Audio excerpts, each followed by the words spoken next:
اخترتوا احسن الوزراء في كل الوزارات، ناس هيظبطوا البلد وهيخلوها منجا ان شاء الله. هتلاحظوا التغيرات وهتلاحظوا ان هؤلاء الناس هم رجال اعمال نجحوا في مشاريعهم الخاصه، وطبعا نجاحهم ده هو خير دليل على انهم هيقدروا يمسكوا الوزاره بشكل كويس. انا اخترت وزراء عندهم ضمير وروحهم حلوه ونفسيتهم كويسه وناس طيبين ومعاهم فلوس، ممكن يظرفونا قرشين نسد العجز الموجود. مواجهه البطاله تاتي بعد تشجيع المستثمرين. لازم نشجع الاستثمار، يعني تذليل العقبات امام المستثمر، اعفائه من الضرائب عشان يغتني وتضرب معاه اكتر. مفيش رد غير ان انا اعمل كده. الراجل ده عايز يقول ان سبب الكارثه وزاره التربيه والتعليم. ازاي؟ المدارس نفسها ما فيهاش حمامات سباحه. العيال اللي هيتعلموا العوم ازاي؟ على الناشف؟ يتم دراسة اقتراح السيد وزير التربية والتعليم بإدخال مادة السباحة على الناشف كمادة أساسية في التعليم الثانوي. ندخل نشوف اخبار النت ايه. حديده _ @سيخ .com. حتى العيال بتوع الفيسبوك مش عاتقين، بس برضه لازم اراضيهم.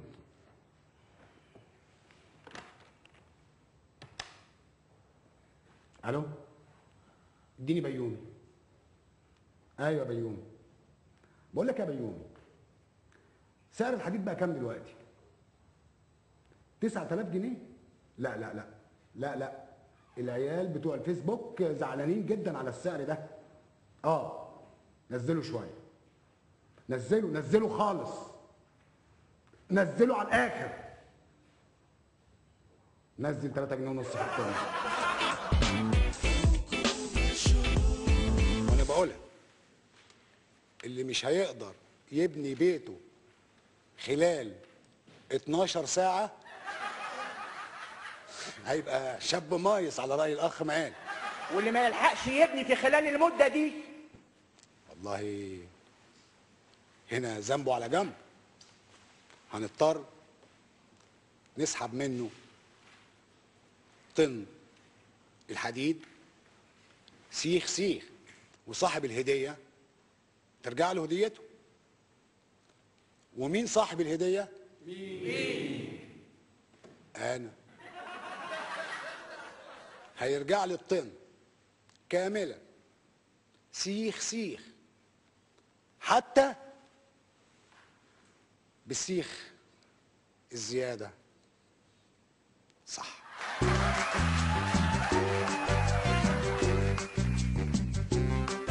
ادي لزميلك.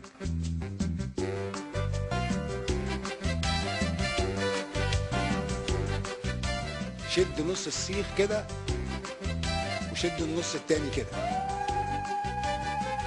حديد وبعيد.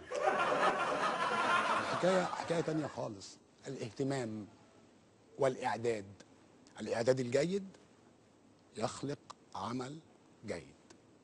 والاهتمام بكل الأشياء. بالطوب طوبة، وبالخرسانة خرسانة، وبالخوازيق خازوق. عايزكم من خلال هذا الاجتماع توصية إلى السادة الوزراء بالأداء في وزاراتهم لاستحسان هذه الزيارة من وجهة نظر الرئيس الأمريكي أوباما. وممكن الوزير اللي هيأدي بشكل كويس في هذه الزيارة ممكن الرئيس الأمريكي ياخده معاه أمريكا، وخصوصا انه بيكون حكومته الجديده. والله هو ده ممكن فعلا يحصل يا فندم؟ طبعا احنا في عصر الاحتراف. يعني تخيل الوزير ممكن ياخد كام لو بقى وزير في امريكا؟ ياخد مبلغ عظيم جدا.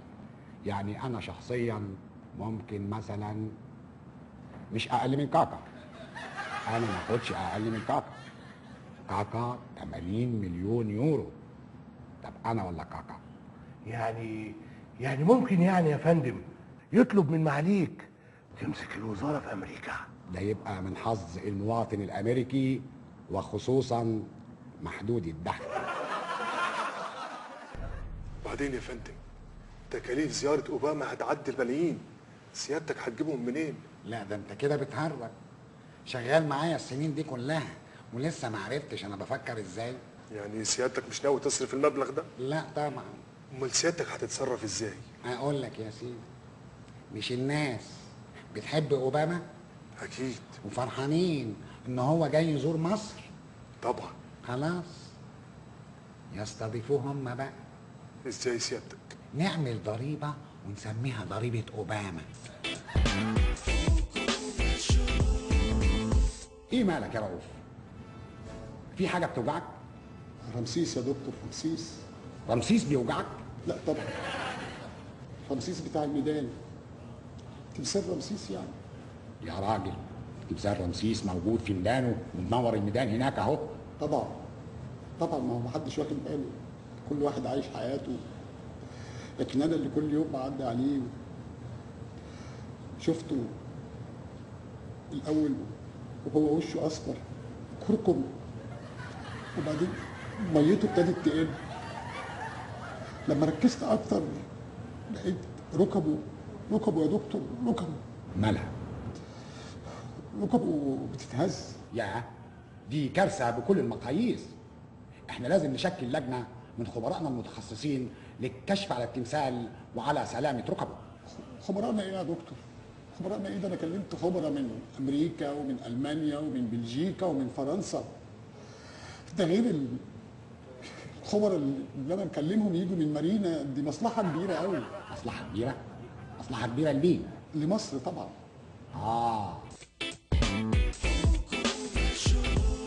الدكتور وزير الصحة تفسير لبيع الكرشة والمحشي في المستشفيات العامة. أنا هقول لحضرتك على حاجة قدام كل الناس.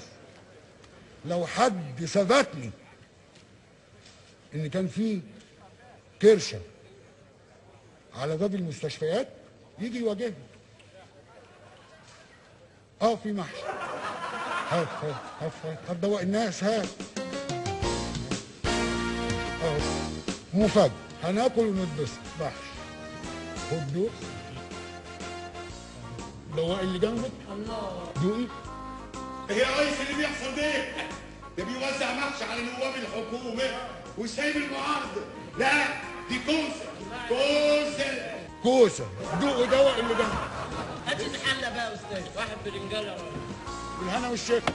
في ورق عنب.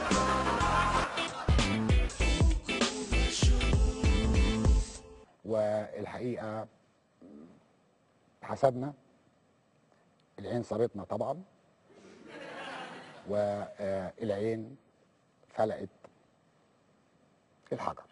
احساس حضرتك الشخصي ايه لما الحريق حصل؟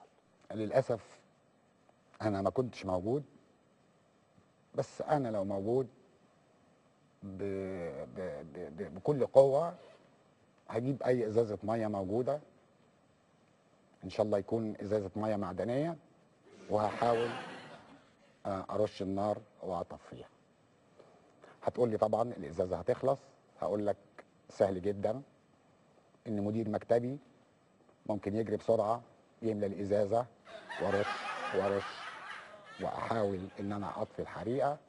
وهو ده شعور المواطن المصري اللي بيحب بلده.